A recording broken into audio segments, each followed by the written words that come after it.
3 years ago, 4 F-22 Raptors taking part in the second wave of the U.S.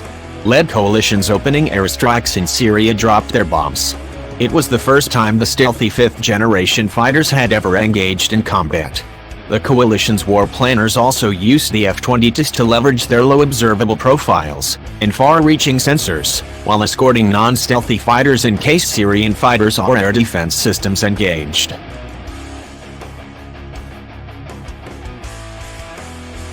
Fast forward to today, and F-22 Raptors are still flying over Iraq and Syria and have shifted almost fully into that latter role, according to Air Force magazine.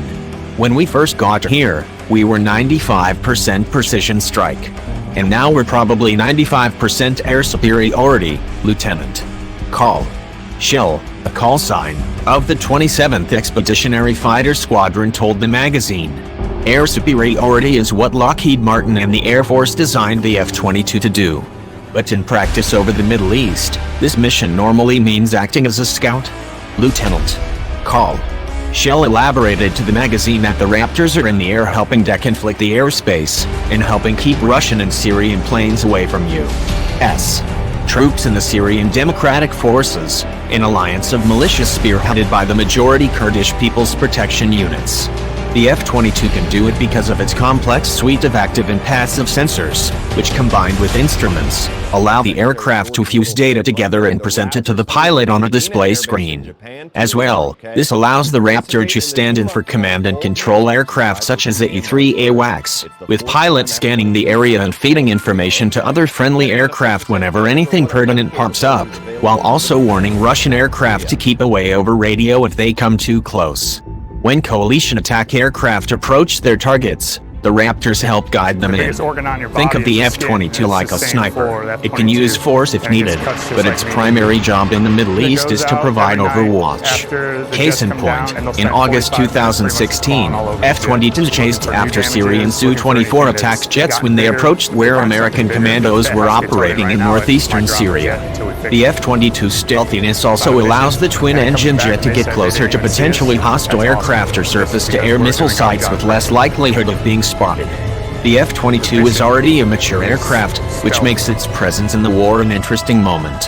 Having first flown in 1997, the Air Force plans to keep the clipped Delta Wing fighters in service for at least 43 more years since the airframes are tough and haven't been used heavily.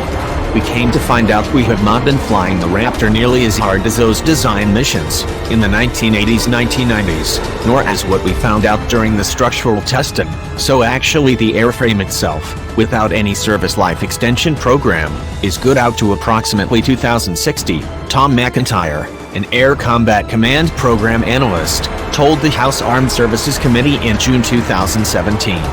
Regardless, there are no more Raptors coming, as building more would likely be prohibitively expensive since the production lines have closed down. The plane's computer hardware is from the early 1990s and many of the components are longer made. The Air Force position is that it doesn't make sense to restart F-22 production when it's buying more than 1,700 stealthy F-35A Joint Strike Fighters which possess a whole new array of technologies. The flying branch only bought 187 operational Raptors, out of an original goal of 381. The F-22 also won't fly into the 2060s without upgrades.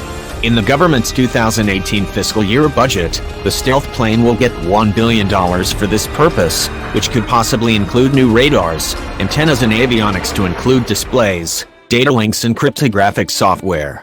The Air Force could take stealth features from the F-35 and apply them to the F-22. Pilots could get helmet-mounted cueing systems, which allows the pilot to target weapons where she or he is looking. The Air Force announced Raptor pilots would receive a high-tech helmet called Scorpion, but never fielded it. It's not entirely clear whether F-22 pilots would want one, as these helmets, such as on the F-35, are heavy and potentially dangerous in the event of an ejection. But the pilots love their Raptors, and if their watchful presence over Iraq and Syria is any indication, so does the Air Force.